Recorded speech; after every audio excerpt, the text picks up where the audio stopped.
channel. Yeah, today is Thursday. We all know we hear the Critical Drinker's thoughts on whatever. I can't remember what this episode is, but let's start off with greetings. Hello, my name is Daniel. I'll be your host. Guy in the chair.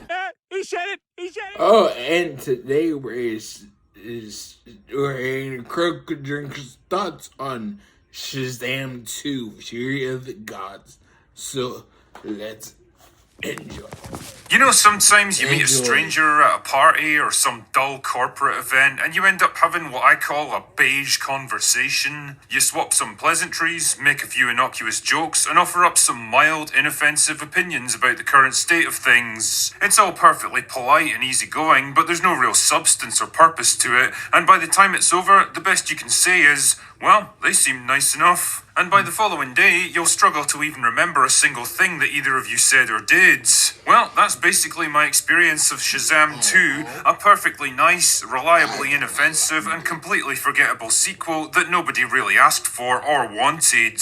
A film that did all the things expected of a superhero movie, showed us some good-looking people in tight outfits, delivered a few obligatory action scenes, a tried and tested message about the importance of teamwork, trusting people to make their own choices, and the value of self-sacrifice, and threw in some innocuous jokes that even the most blue-haired of Twitter land whales would struggle to get offended by. And now that I'm sitting here talking about it, I feel like I have to keep referring to a plot synopsis to remind myself of what even happens. Shazam 2 is the very definition of a generic superhero movie, a film that doesn't really do many things wrong, mainly because it doesn't try to do, well, anything. It exists for no other reason than because it can. And yet, ironically, it's probably better than almost anything that Marvel have managed to shit out in the past couple of years, which makes it kind of sad that the film is absolutely bombing at the box office. But don't worry, I'll talk about that one later. Believe that. Anyway, the film once again stars Zachary Levi as Billy Batson, an orphan teenager from a suspiciously clean and efficient-looking Philadelphia. Seriously, when I passed through it last year, the place looked like the aftermath of the Battle of Stalingrad. Anyway, Billy has the magical ability to turn into a super-powered godlike being called Shazam because he stole it from a wizard in the previous movie. He and his mates have been working together as a superhero team to fight crime and prevent disasters in the city, but since they're basically a bunch of kids that have been handed godlike powers with no training or preparation, it goes about as well as you might expect. But that's the least of Billy's problems when Hespera and Calypso, a pair of evil gods from another dimension, break into a museum and steal the wizard's staff that gave Billy his powers. Their objective is to recover the golden apple from the Tree of Life so they can use it to restore their own world to peace and prosperity. So there's some fighting and one of the gang gets captured and Billy and the others try to negotiate his release, and there's a wacky joke about a magical pen that transcribes everything they say that gets hammered into the ground so fucking hard that it practically penetrates the Earth's core. Then there's more fighting and Hespera gets captured by Billy, who decides to leave her alone and unguarded in a prison cell. She's a fucking demigod with magical control over the elements, mate. Do you really think a set of steel bars are gonna stop her? Anyway, much to my non-surprise, Hespera escapes and steals the golden apple, but then Billy's mate Freddy also manages to escape because Hespera's other sister feels sorry for him and lets him go.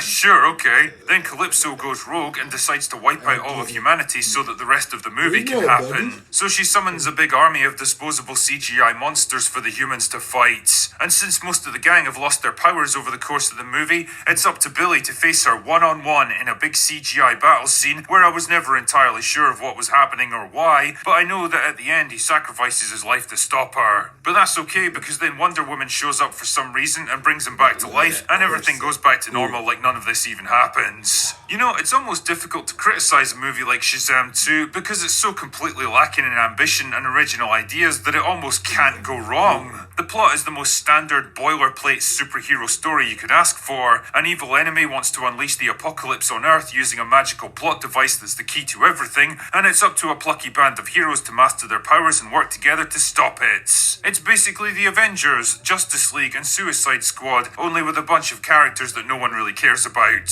I mean, yeah, there's definitely a few moments where the stupidity reaches critical mass, and even the old "they're just kids" excuse isn't enough to explain it away. Like characters with overwhelming speed and strength that should allow them an easy victory consistently stop in the middle of fights to marvel at how cool they are, allowing time for their enemies to regroup and come at them again. And then there's the totally inexplicable stuff, like one character who teleports out of the way of an incoming energy blast, only to get caught by it like 10 seconds later because I guess she teleported in an exact straight line.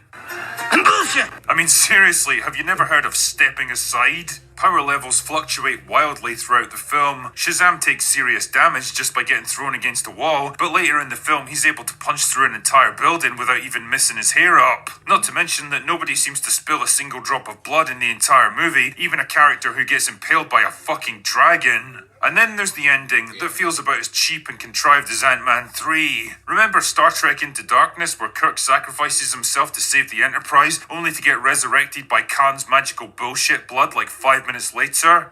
Not a great plan. Well, that's basically Shazam 2. Remember when movies had stakes and consequences? I like that. There's also a problem with cast bloat in this movie. There's like 6 members of the Shazam team, but only 2 of them get any real character development. The others just kind of hang around in the background. But damn, I wouldn't mind seeing more of this one if you catch my drift. All I can tell you about one of the other characters is that she really loves Skittles in what has to be one of the most shameless and absurd pieces of product placement I've ever seen. Anyway, all this criticism's made me thirsty. Excuse me while I open a can of delicious Pepsi to quench my thirsts.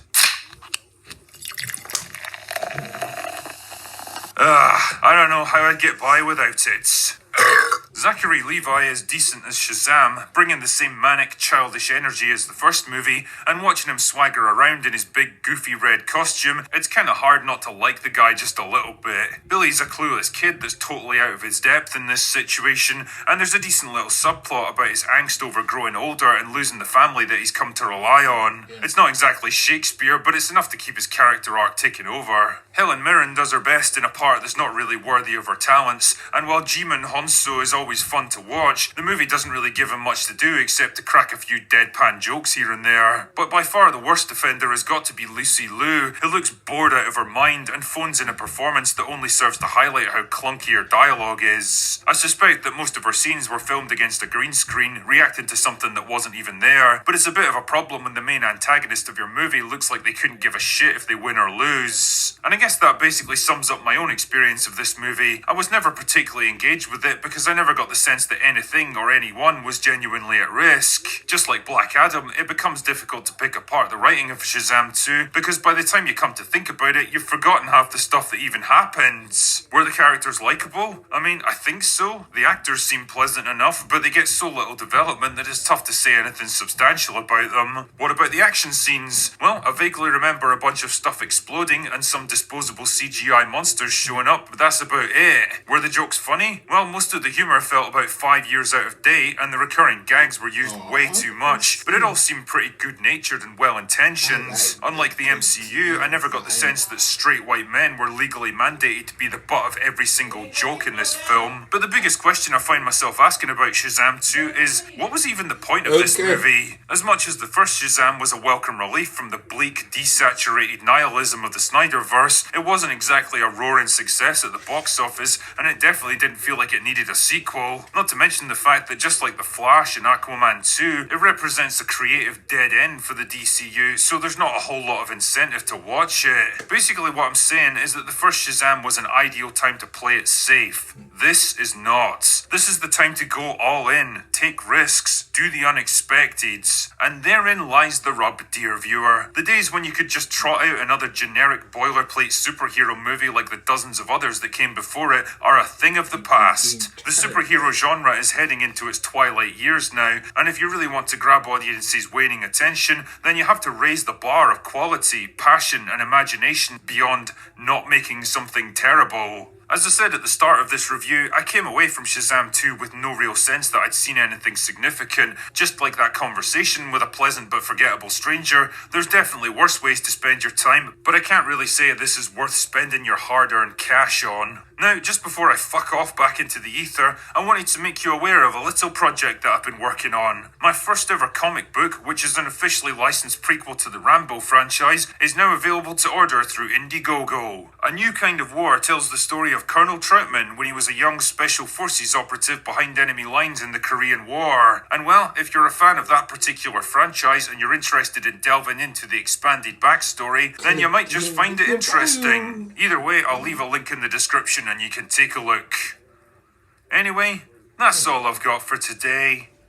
Go away now. Guys, I hope y'all enjoyed his thoughts on Shazam 2. But if you liked it, don't forget, give it a thumbs up.